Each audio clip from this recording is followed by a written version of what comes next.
그 소리를 거리에 들리게 하지 아니하며 3절 상한 갈대를 꺾지 아니하며 꺼져가는 등불을 끄지 아니하고 진실로 정의를 행할 것이며. 아멘. 자, 구약의 모든 말씀은 예수님을 예언하고 있습니다. 장차 오실 예수님이 어떤 분이신가. 오늘 이사야 42장 말씀도 장차 오실 예수님이 어떤 분인지를 아주 자세히 설명을 하고 있습니다. 1절에 내가 붙드는 나의 종, 예수님은 하나님이 붙들어 주신 분이다. 내 마음에 기뻐하는 자. 세례 요한에게 세례를 받고 물에서 올라오실 때 하늘이 확 열어지면서 성령이 비둘기같이 내려오시면서 하늘에서 소리가 나기를 너는 내 사랑하는 아들이요 내 기뻐하는 자다, 이렇게 말씀하십니다. 또 택한 사람이다. 중요한 말씀, 내가 나의 영을 그에게 주었은즉 그가 이방에 정의를 베풀리라. 예수님은 성령을 받으신 분입니다. 하늘이 열리고 비둘기처럼 성령이 예수님의 머리에 임했습니다. 예수님이 하셨던 그 모든 일은 성령으로 하신 일입니다. 그래서 병을 고치시는 것도 성령으로 하시고, 많은 제자들에게 복음을 말씀을 가르치는 것도 성령으로 하신 겁니다. 그의 하시는 모든 일은 그러므로 하나님이 하시는 일이 되는 겁니다. 성령이란 내 안에 하나님이 계신다 하는 건데, 예수님이 하셨던 모든 일은 그래서 하나님을 나타내는 일, 은혜와 진리를 나타내는 삶이었다는 것입니다. 자, 어떤 일을 하셨느냐? 이방에 정의를 베풀리라. 그래서 정의를 베푼다는 말씀이 1절에도 이방에 정의를 베풀리라, 3절에도 진실로 정의를 시행할 것이다, 4절에도 세상의 정의를 세우게 이르리라. 이렇게 정의에 대한 말씀을 쭉 말씀을 하시는데, 예수님이 하신 일이 정의를 세우고 세상에 알리는 일을 하셨다. 그러면 이 정의가 뭐냐? 이 정의는 세상의 정의와는 하나님의 정의입니다. 그 하나님의 정의를 가장 잘 나타내는 게 산상보훈입니다. 하나님의 법이죠. 이것을 교훈이다 이렇게 표현도 하고요, 하나님의 길, 하나님의 말씀이다 이렇게도 표현을 합니다만은, 이 하나님의 정의가 선포되고 이루어지는 곳이 하나님의 나라입니다. 그래서 이제 예수님은 이 땅에 하나님의 나라를 이루러 오신 분이시다, 이렇게 말씀할 수 있고요. 자, 2절에 보면요, 그는 외치지 아니하며 목소리를 높이지 아니하며 그 소리를 거리에 들리게 하지 아니하셨다. 그래서 세상의 정치가들, 지금 정치 계절이 왔지요. 국회의원 선거가 얼마 남지 않으니 목소리를 높이잖아요. 대통령 선거도 그렇고요. 그런데 더 옛날 세상에는요, 막 싸움을 하고 그리고 전쟁을 합니다. 알렉산더, 징기스칸, 이런 정복자들은 군대를 동원하죠. 그런데 우리 예수님은 조용히 말씀을 전파함으로 세상을 정복하죠. 그래서 그분은 자기를 나타내지 않는 겸손한 분이시다. 3절은 상한 갈대를 꺾지 아니하며 꺼져가는 등불을 끄지 아니하는 분, 자비와 긍휼의 하나님. 이 상한 갈대, 꺼져가는 등불은 상당히 상징적이고 비유적인 표현이죠. 이 멸망이 가고 쇠잔이 가는 우리 인간 사람을 말하는 거죠. 사람들이 보기에 가치 없는 사람들, 죄인들, 세리들, 이런 죄인들, 이런 사람들을 우리 예수님은 가까이 하십니다. 그분들을 구원하시고요, 그분의 친구가 되어주시죠. 그래서 자기를 낮추셔요. 그게 예수님이다. 나는 의인을 부르러 온 거 아니다. 나는 죄인을 불러 구원하러 왔다. 그렇게 말씀하시죠. 진실로 정의를 시행할 것이다. 자, 정의를 외치기만 하는 것이 아니고 정의를 시행하셨다. 즉, 이 하나님의 말씀을 행하신 분이다. 그게 가장 극명하게 나타나는 게 예수님의 십자가입니다. 자기를 부인하고 자기를 낮추시고 죽기까지 복종하여 하나님을 사랑하고 죄인된 우리를 사랑하는 것, 그게 정의를 시행하는 겁니다. 그래서 세상의 정의는 죄인을 멸하는 겁니다만은, 우리 예수님의 정의는 공의와 인애를 행하는 겁니다. 자기를 낮추는 것이 정의가 되는 거죠. 사절에 그는 쇠하지 아니하는 분이다. 사람들이 예수님을 죽이죠. 그러나 예수님은 부활하십니다. 그리고 승천하시고 어제나 오늘이나 영원토록 동일하신 분. 그분은 절대 멸하지 않고 쇠하지 않는 분입니다. 그래서 세월이 2000년이 흘렀지만 지금도 믿는 자들이 더욱 많아지잖아요. 그는 이 인간 세상에서는 보이지 않지만은 그분의 성령과 말씀으로 지금도 인간 세상을 다스리고요. 저 하늘에 천군 천사를 다스리고 있고요. 저 땅 아래 음부도 그분이 제어하고 있는 분. 그래서 그분은 결코 쇠하지 않습니다. 그분은 낙담하지 아니하고 세상에 정의를 세우게 이를 것이니 섬들이 그 교훈을 앙망하리라. 그래서 이제 정의와 같은 말이 여기서 교훈이죠. 그 하나님의 말씀을 말하는 겁니다. 자, 5절에는 하나님이 어떤 분인지를 말씀하고 있는데 하늘을 창조하여 펴시고 땅과 그 소산을 내시며 땅 위의 백성에게 호흡을 주시며 땅에 행하는 자들에게 영을 주시는 하나님 여호와께서 이같이 말씀하시되. 자, 우리 6절 말씀 합독합니다. 시작. 나 여호와가 의로 너를 불렀은즉 내가 네 손을 잡아 너를 보호하며 너를 세워 백성의 언약과 이방의 빛이 되게 하리라. 아멘. 그래서 예수님은 백성의 언약이 되신다. 그 예수님의 모든 말씀은 언약의 말씀이었습니다. 그래서 정의가 세상 밖으로 나가면은 정의가 되지만은 이 하나님 예수님의 말씀이 우리들에게 오면은 이게 언약의 말씀이 되는 겁니다. 그래서 새 언약의 중보자가 되신다. 그래서 우리는 이 성경에 있는 모든 말씀이 이제는 내 말씀이 되는 겁니다. 나의 말씀, 내게 주신 말씀. 이 복된 말씀은 이제 예수 그리스도의 십자가의 그 피로 말미암아 이제 나는 언약의 주인공이 되었다. 이제 그 언약대로 하나님이 나에게 이루어 주신다. 기도할 때도 이 언약을 붙잡고 기도를 하는 것입니다. 그 다음에 이방의 빛이 되게 하신다. 그 이방의 빛의 내용이 7절부터 나오는데 한번 읽어보겠습니다. 시작. 내가 눈먼 자들의 눈을 밝히며 갇힌 자를 감옥에서 이끌어내시며 흑암이 앉은 자를 감방에서 나오게 하리라. 아멘. 그 예수님이 가시는 곳곳마다 빛의 일을 하시는데 눈먼 자를 보게 하십니다. 그리고 병든 자를 고치시고 귀신 들린 자를 고쳐주시고요. 기사와 표적을 행하십니다. 그리고 갇힌 자, 여기는 육신의 감옥만을 말한 게 아닙니다. 영적인 감옥, 죄의 포로에서 해방하시는 분. 생명의 성령을 보내주셔서 우리를 해방시켜주는 분. 그래서 생명의 성령을 받지 않은 자는 모두 노예입니다. 종이에요. 그런데 생명의 성령이 임하면 비로소 우리들은 자유인이 되는 겁니다. 죄와 사망의 법에서 풀려나죠.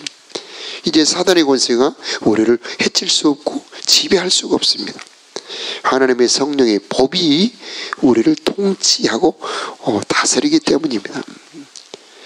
그래서요, 그냥 생명의 성령이라고 하지 않고 생명의 성령의 법이라고 하는 그 뒤에 법자를 붙이죠. 이 왜 법자를 붙일까요? 이 법은 나라의 권세를 말합니다. 나라의 통치를 말합니다.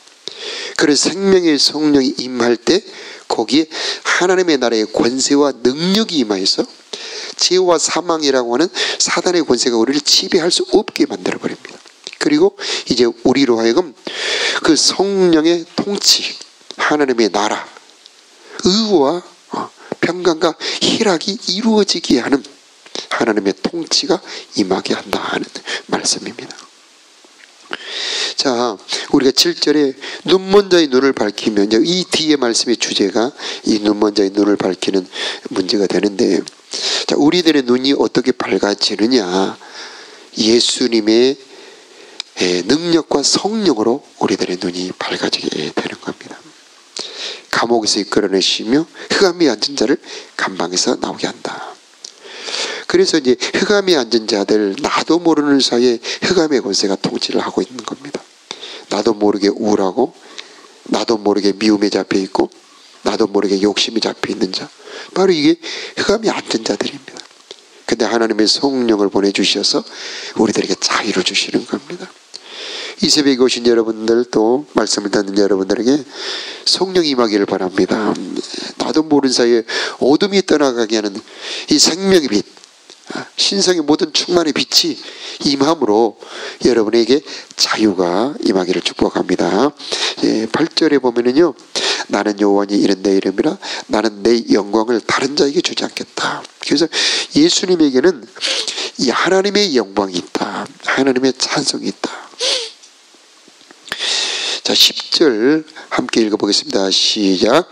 항해하는 자들과 바다 가운데의 만물과 섬들과 거기에 사는 사람들아, 여호와께 새 노래로 노래하며 땅 끝에서부터 찬송하라. 그래서 9절부터 12절까지는 찬송에 대해서 말씀하십니다.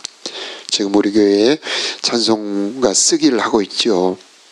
찬송에는 능력이 있습니다. 찬송이 울려 퍼지는 공간, 찬송하는 사람들에게는요, 어둠이 건드릴 수가 없고요, 하나님의 임재가 임하게 되는 겁니다. 그래서 하나님의 통치, 하나님의 나라가 임하게 하는 방법이 찬송입니다. 어떤 때는 기도보다 더 능력이 강하지요.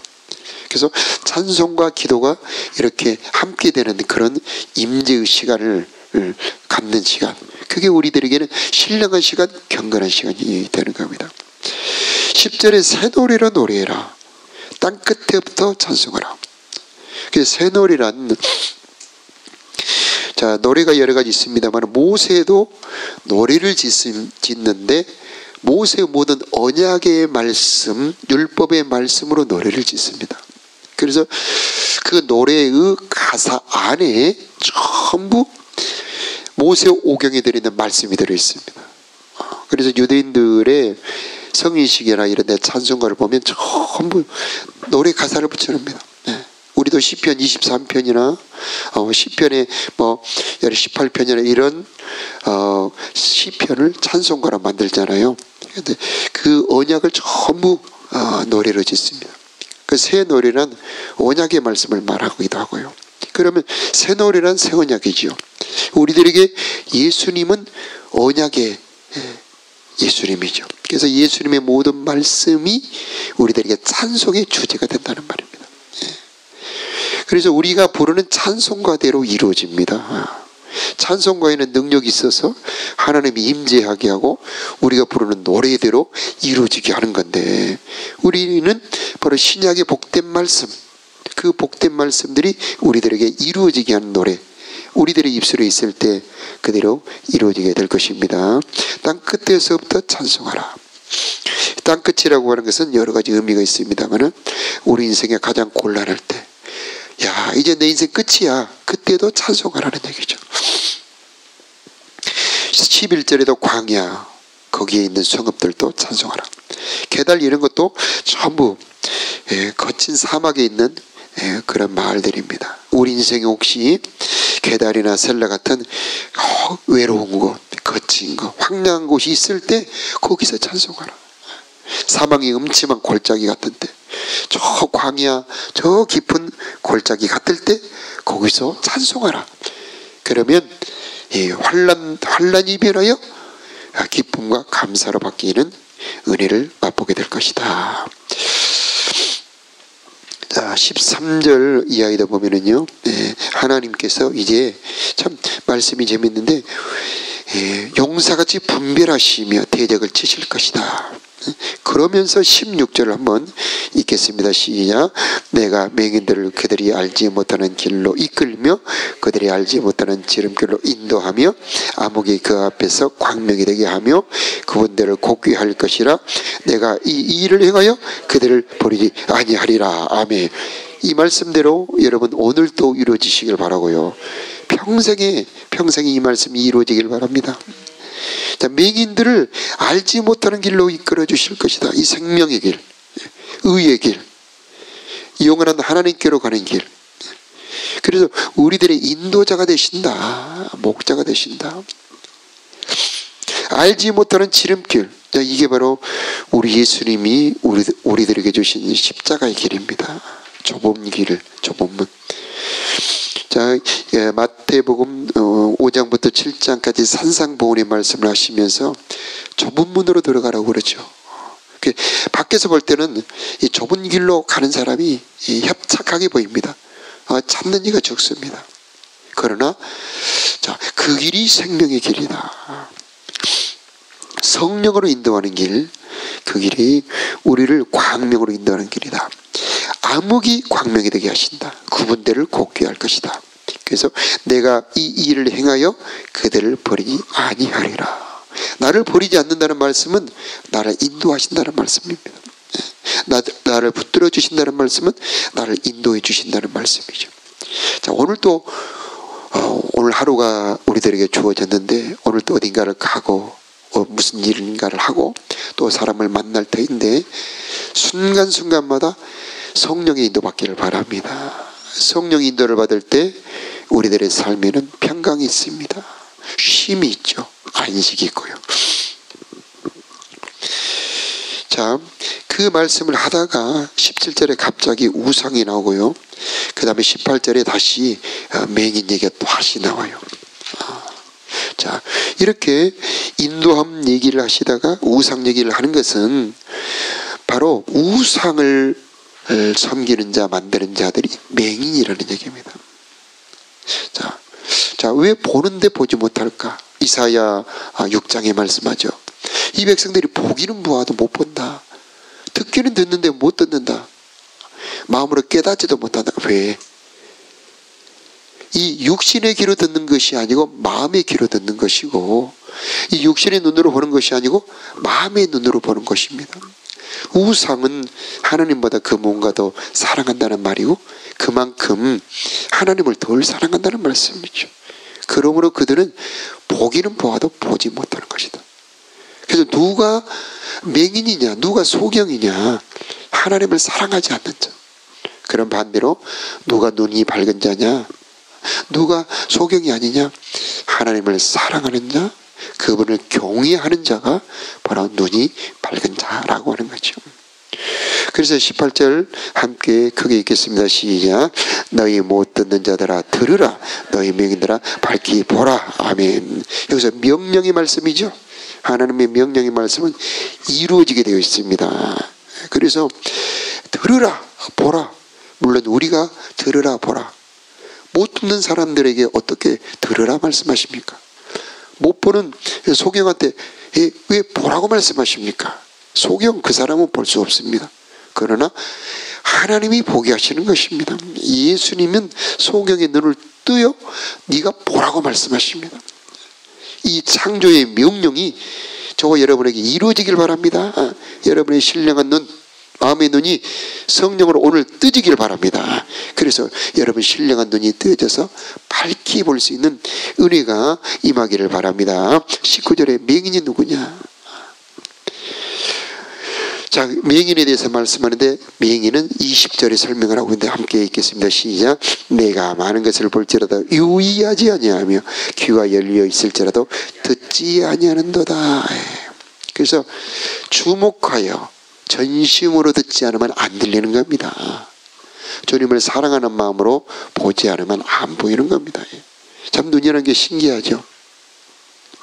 그래서 이 눈은요 집중하는 것만 보이게 되어 있어요. 초점이 맞아야 보이게 되어 있습니다.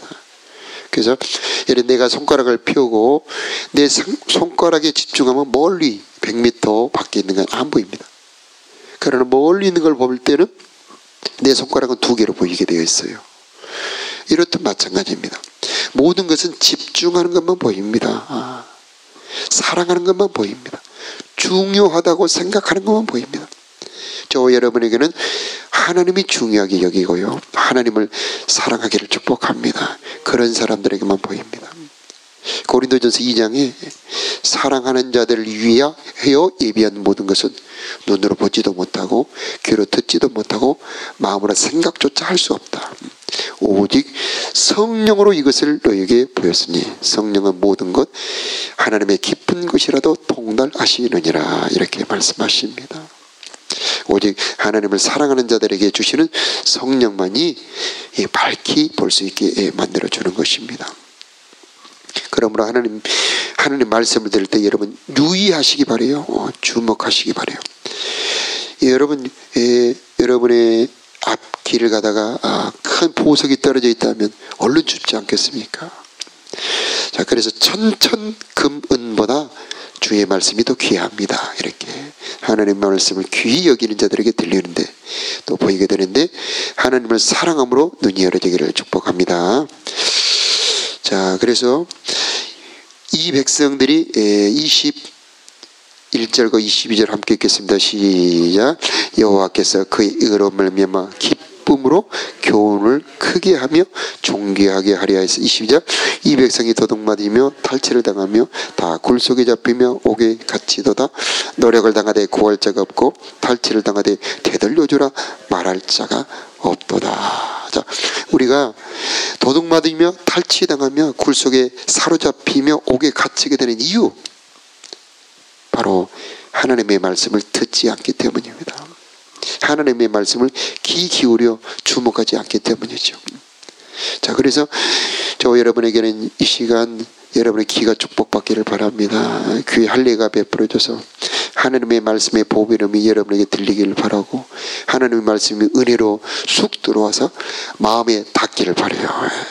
그래서 마음에 감동이 되고 은혜가 되고 때로는 여러분의 마음을 두드리면서 그 말씀이 마음에 새겨지는 은혜가 있기를 바랍니다. 하나님의 신령한 세계를 지금도 펼쳐놓고 있습니다. 지금도 여러분 곁에 하나님의 돕는 사자가 계십니다. 하나님 여러분 앞에 길을 지금도 그 빛으로 비춰주고 계십니다. 그러나 우리들의 눈이 열어져야 보이게 되는데 성령으로 여러분의 눈이 열어지기를 축복합니다. 자, 24절에 야곱을 탈취를 당하게 하신 자가 누구냐? 이스라엘을 약탈자에게 넘기신 이가 누구냐? 여호와가 아니시냐? 우리가 그에게 범죄하였도다. 여기서 그들이부터 함께 읽겠습니다. 시작. 그들이 그의 길로 다니기를 원하지 아니하며 그의 교훈을 순종하지 아니하였도다. 자, 이것을 뒤집으면 하나님이 원하시는 것이 되죠. 그래서 하나님은 우리가 그 길로 다니기를 원하신다. 우리가 그분의 말씀, 교훈을 순종하기를 원하신다. 오늘도 생명의 길로 걸어가는 하루가 되시기를 바라고요. 주의 교훈의 말씀을 순종하는 복 있는 생명의 하루가 되기를 예수 이름으로 축복합니다. 자, 기도하겠습니다.